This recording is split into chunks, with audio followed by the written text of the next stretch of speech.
La salsiccia di Chiaramonte è qualcosa di straordinario. La particolarità della nostra salsiccia è la semplicità, perché è solo carne eccezionale, sale, pepe rosso e finocchio e basta. Come procediamo con la cottura? La mettiamo sulla brace? Sì, adesso andiamo a metterla sulla brace.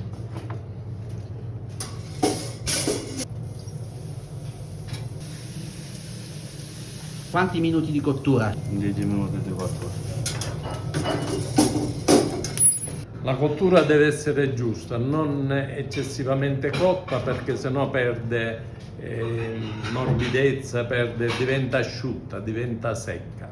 Qua abbiamo il classico stufato di maiale che viene preparato con della carne mista, con un filo di grassetto, la cotenna, un po' di carne magra.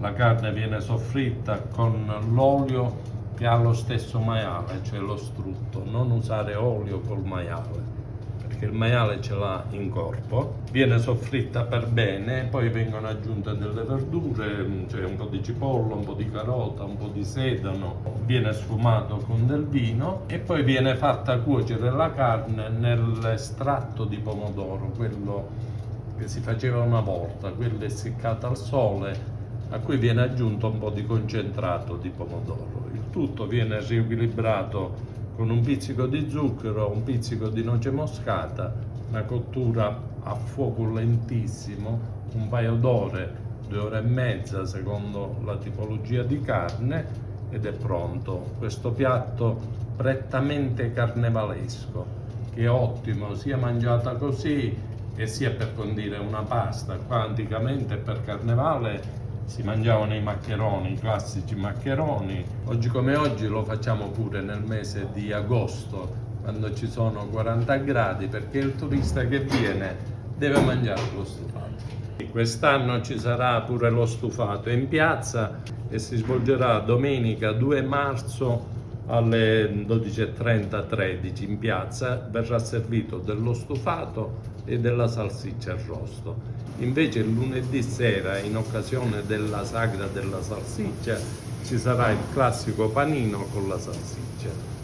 La sagra è circa più di 40 anni che si fa in piazza, la sagra della salsiccia. Quindi è un evento storico. Sì, possiamo io dire. ricordo la prima sagra che abbiamo fatto, perché l'abbiamo fatto noi direttamente. Le ricordo tutte. Possiamo impiattare lo stufato? Sì.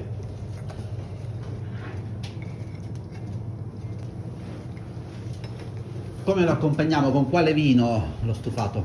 E qua è sempre necessario un nero d'avola importante, un nero d'avola corposo o anche un buon girasole. Tutto pronto, la salsiccia è cotta al punto giusto, come ripeto, non eccessivamente cotta, lo stufato è pronto, vi diamo appuntamento per il carnevale, il 2 e il 3 col food, il 4 per la manifestazione. Quindi appuntamento in questo borgo in provincia di Ragusa, Chiaramonte Gulfi. Chiaramonte Gulfi, sì. Allora, ci sarà la possibilità di gustare entrambi i piatti domenica, mentre la salsiccia nella serata di lunedì con il panino. Sì, il classico panino con la salsiccia della sagra della salsiccia di Chiaramonte. L'occasione giusta per gustare queste due eccellenze del territorio. Allora amici, fateci sapere cosa preferite, se lo stufato o la salsiccia, e naturalmente mettete nei commenti anche da dove ci state guardando. Un caro saluto a tutti, a presto, alla prossima! Arrivederci, alla prossima.